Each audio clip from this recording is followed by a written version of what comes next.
അല്ലാഹു സുബ്ഹാനഹു വ തആല ചോദിക്കുകയാണ്, അവലം യറൗ ഇലാ മാ ഖലഖല്ലാഹു മിൻ ഷൈഇൻ യതഫയ്യഉ ളിലാലുഹു അനിൽ യമീനി വശമാഇലി സുജ്ജദൻ ലില്ലാഹി വഹും ദാഖിറൂൻ.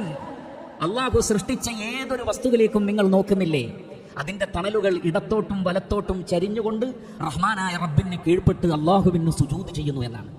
എന്ന് പറഞ്ഞാൽ വെയിലില്ലാത്ത ഒരു അവസ്ഥ മാത്രമല്ല തണൽ അല്ലാഹുവിന്റെ സൃഷ്ടിയാണ്. തണൽ എന്ന പ്രതിഭാസം ഉണ്ടാകുന്നത് പടച്ച റബ്ബിന്റെ സംവിധാനം അനുസരിച്ചാണ്.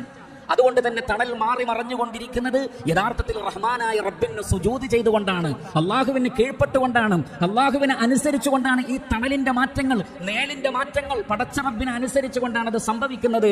റഹ്മാനായ റബ്ബിന് കീഴ്പ്പെട്ടുകൊണ്ടാണ് ആ സംവിധാനം ഇവിടെ നിലനിൽക്കുന്നത് എന്ന് അല്ലാഹു സുബ്ഹാനഹു വ തആല നമ്മെ പഠിപ്പിക്കുന്നു. ഇനി കത്തിയാളുന്ന സൂര്യൻ തന്നെ സ്വയം തണൽ നൽകാതെ മാറി നിന്നാലും കത്തിക്കൊണ്ടിരിക്കെ, വലിയ വെയിലുണ്ടായിക്കൊണ്ടിരിക്കെ തന്നെ തണലിലുള്ള മറ്റു സംവിധാനങ്ങൾ അല്ലാഹു ചെയ്തു. അല്ലാഹു സുബ്ഹാനഹു വ തആല പറയുന്നു, വല്ലാഹു ജഅല ലക്കും മിമ്മാ ഖലഖ ദിലാലൻ. അല്ലാഹു സുബ്ഹാനഹു വ തആല സൃഷ്ടിച്ചതിൽ നിന്ന് അവൻ നിങ്ങൾക്ക് തണൽ സംവിധാനിച്ചു തന്നിരിക്കുന്നു.